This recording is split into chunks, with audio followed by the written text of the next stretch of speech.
j'espère que vous allez bien. Moi, je vais super bien. On se retrouve aujourd'hui pour une nouvelle vidéo que je vous invite à regarder en format 1080p. Avant de commencer, je vais vous demander de vous abonner, d'activer la cloche de notification, de partager mon contenu, de me laisser un petit commentaire et un petit pouce bleu. Abonnez-vous à mon Instagram, abonnez-vous à la page Facebook Campus France Entraide. Donc aujourd'hui, une petite vidéo, conseil toujours, où je vais vous parler un peu de l'année universitaire. Le découpage de l'année, l'ambiance, avantage, rythme, ce qu'il faut éviter. Ça va vraiment vous aider quand vous êtes tout nouveau ici et tout. Ça va vraiment aussi vous permettre d'avoir plus d'écho sur ce qui peut se passer ici. Donc, bien évidemment, on est venu en France pour étudier parce que on n'étudiait pas, on étudiait forcément chez nous avant. Pour certaines personnes, vous avez déjà commencé l'université dans vos pays. Pour d'autres, comme moi, quand j'arrivais, vous commencez l'université ici, donc vous n'aurez une idée que de l'expérience universitaire française ou peut-être plus si dans l'avenir vous êtes amené à faire de l'Erasmus ou bien des échanges internationaux. Donc, cette vidéo, ce sera pour les personnes vraiment qui sont déjà là, mais qui ne sont pas encore là. Pour les personnes qui vont faire la campagne prochaine, ça va pouvoir les aider aussi. Mais pour les personnes qui sont déjà, qui sont encore chez eux et qui ne sont pas encore arrivées ici, tout comme pour les personnes qui sont déjà ici. J'ai dit pas mal de déjà, je suis désolée. Donc, en gros, c'est savoir un peu le découpage de l'année universitaire, comment ça se passe et tout. Forcément, à l'université, c'est le système LMD. Donc, je pense que c'est un peu comme ça partout dans toutes les universités publiques. Donc, les personnes qui ont déjà eu accès à l'université le savent un petit peu. Seulement que ici ça avance, c'est pas le cas partout. On va pointer du doigt personne, mais c'est une réalité. Ça avance vraiment très vite et on peut se laisser vite dépasser. Donc déjà, il faut qu'on soit focus sur le fait qu'on vient étudier. Tout ce que je suis en train de vous dire, c'est vraiment pour moi aussi, c'est pour toi, c'est pour lui, c'est pour elle. Et je vous dis que on est tous ensemble, on est tous étudiants, on est tous pareils. Donc on va marcher comme ça. Déjà, on se met focus que c'est la rentrée, c'est les études et tout.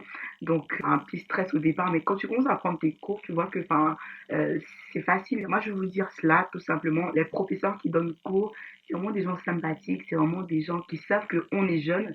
Des fois, il y a des profs qui essayent même d'utiliser des langages qu'on comprend, tu vois, pour qu'on puisse bien comprendre le cours. Ils viennent nous donner des cours, ils viennent nous examiner à la fin de l'année scolaire, pas forcément pour qu'on puisse échouer. Enfin, les examens, c'est pas pour qu'on puisse échouer, c'est seulement pour nous évaluer, pour voir si on a compris tout ce qui s'est dit tout au long de l'année. Donc, ça se passe comme ça, le système LMD, licence, master, doctorat. Pendant une année universitaire, il y a des découpages. Ce qui est bien ici, c'est que dès le départ, tu as un petit agenda qui te montre, je pense que je vais afficher un petit peu là l'agenda de ma faculté, c'est ce que je peux faire. Ou bien, je vais vous afficher un peu le découpage de l'année parce qu'on vous l'affiche.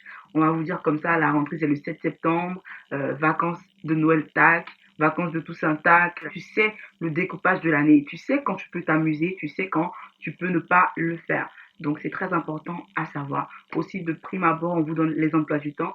Vu que vous n'êtes pas ici et que vous n'êtes pas inscrit, vous n'aurez pas forcément accès à la plateforme qui vous donne les emplois du temps. Mais allez-y vite, allez-y vite. De base, quand vous êtes étudiant, vous avez un visa étudiant quand vous arrivez ici. L'inscription doit être super rapide. Elle doit être super rapide et on ne peut pas vous faire attendre plus que ça parce que c'est ce qui vous maintient ici, c'est ce qui vous a donné le visa. Donc vous êtes censé être inscrit à la fac. Faites-le vite. Pour les personnes qui sont encore dans leur pays, qui ne sont pas encore arrivées, dès que vous arrivez ici, faites-le vite. Parce que y a certains étudiants qui sont ici et tout, qui se sont vus ralentis dans la procédure d'inscription et qui ont du mal à voir les emplois du temps, qui ont du mal à suivre le rythme. Mais je sais qu'ils sont forts parce que euh, ils ont déjà fait l'université à Abidjan. Mais pour pas se trouver dans des situations bizarres, n'hésitez pas à prendre attache très rapidement avec vos universités pour prendre pourquoi pas rendez-vous d'inscription. Donc voilà. Pour en revenir à ce que je disais, l'année elle sera découpée en plusieurs parties. En ce qui concerne les sessions, c'est-à-dire il y a une première session et une deuxième session. Ça, c'est pour les examens. Mais il y a un premier semestre et un deuxième semestre. Ça, c'est pour le courant normal de l'année universitaire. Le premier semestre, il peut être de septembre à janvier, parce que c'est en janvier qu'on a les examens. Je parle de Pau, mais je sais qu'à Paris, ils ont les examens bien avant et dans d'autres villes également. Donc, vous pourrez me dire en commentaire quand est-ce que vous avez examen dans vos universités. Ça va nous permettre d'apprendre plus. N'hésitez pas à me dire la ville où vous êtes. Et voilà. Donc, très souvent, et dans la plupart des universités, ils ont examen en janvier ou en décembre. Donc, le découpage est fait ainsi. Après examen, genre en janvier, le second semestre commence et ainsi de suite. Il faut savoir que nous sommes notés une moyenne de 20. Donc, si tu as 10, tu as la moyenne. Si tu as 18, tu es excellent. Si tu as 16, c'est bon. Si tu as 14, tu es bien. Si tu as 10, tu as la moyenne. Mais dès lors que tu as moins de 10, t'as pas la moyenne, tu es au rouge pour te mettre au travail, ou bien tu vas passer en deuxième session. La deuxième session, c'est le stress. C'est ce que tout le monde évite. C'est ce derrière quoi personne ne court. Donc, je me répète, si tu as ta moyenne, ok. Si tu n'as pas ta moyenne, tu peux te retrouver à passer en deuxième session. Mais l'avantage dans certaines universités, c'est qu'il y a un système de compensation. Parce que j'ai eu à parler avec mon frère Eddie qui m'a dit que, je sais pas, chez eux, on dirait que c'est pas comme ça et tout.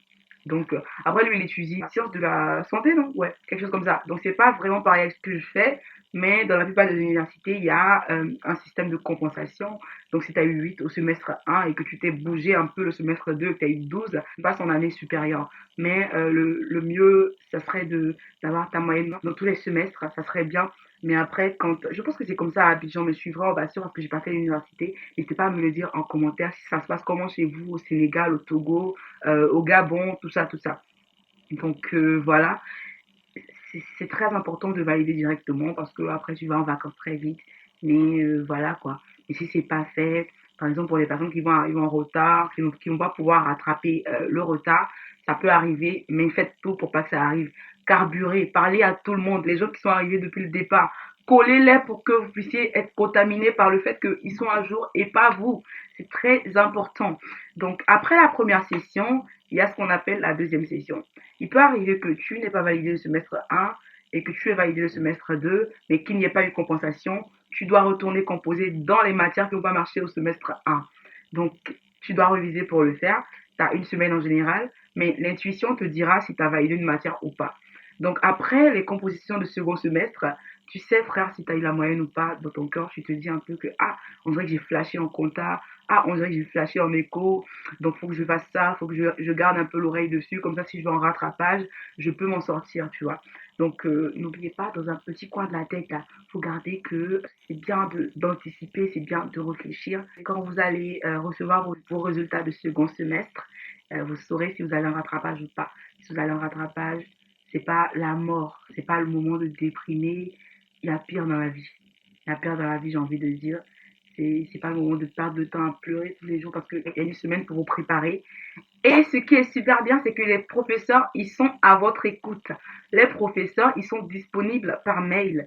Euh, et aussi, quand vous finissez les examens, ils vous proposent des jours pour, euh, pour vérifier vos copies. Au cas où ils se seraient trompés dans la correction, au cas où ils t'auraient enlevé des points par mégarde. Donc, ces jours-là, tu peux discuter avec ton prof.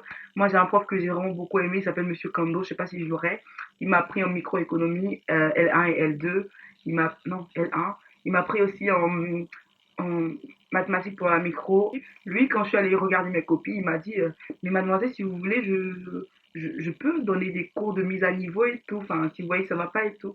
Mais genre, j'avais pas eu la bonne note qu'il fallait, mais dans le groupe de matières, j'avais compensé, tu vois. Parce qu'il y a des matières qu'on appelle fondamentales, il y a des matières qu'on appelle facultatives.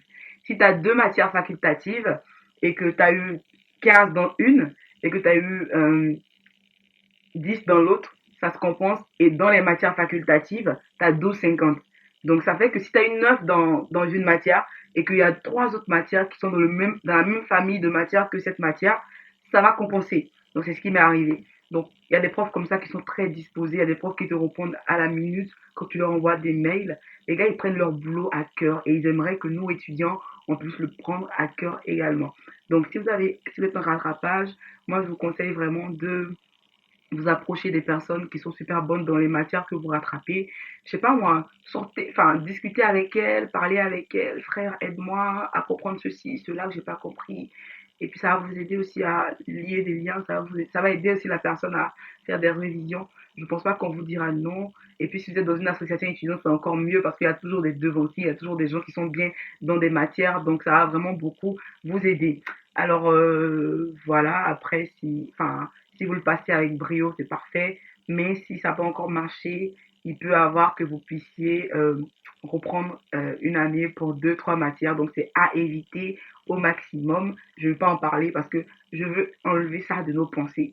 Voilà, j'espère que cette année universitaire sera très bénéfique pour vous et que vous allez pouvoir vous imprégner de votre ville, vous imprégner de la France, vous imprégner de tout ce que vous faites. C'est ainsi que va prendre fin ma vidéo. J'espère qu'elle vous aura plu. D'ici là, on se dit à bientôt pour une nouvelle vidéo.